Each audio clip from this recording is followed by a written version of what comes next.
आज जो हम क्वेश्चन करने वाले हैं वो आयनन एंथैल्पी के ऊपर है। तो आई होप आपने जो आयनन एंथैल्पी है वो शायद पढ़ी हो।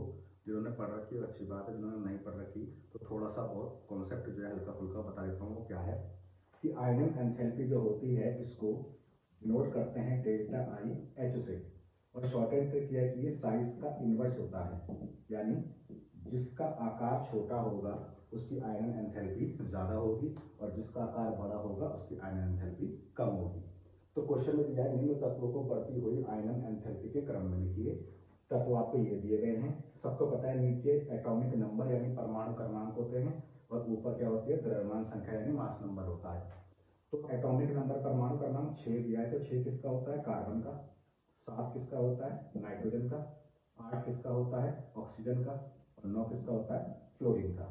तो आपको दिखाई दे रहा होगा कि एक समूह नंबर 14 है, 15 है, 16 है और ये 17 है, तो क्रम में लगे हुए हैं।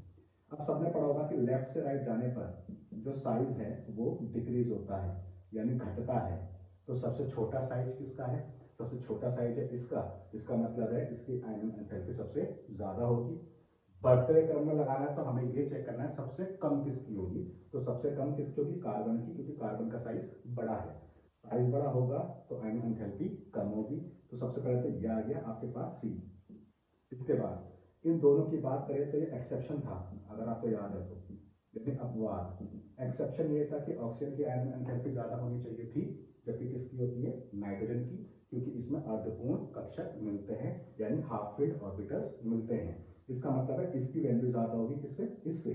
तो यानी ये पहले आ जाएगा, नहीं ये ओ पहला आएगा, इसके बाद एन, क्योंकि एन की वैल्यू ओ से ज़्यादा होगी, और लास्ट में कौन आ जाएगा एफ। तो आई होप ये वीडियो आपको समझ में आई होगी। तो इस टाइप की वीडियो देखने के लिए आप हमारे चैनल को देखते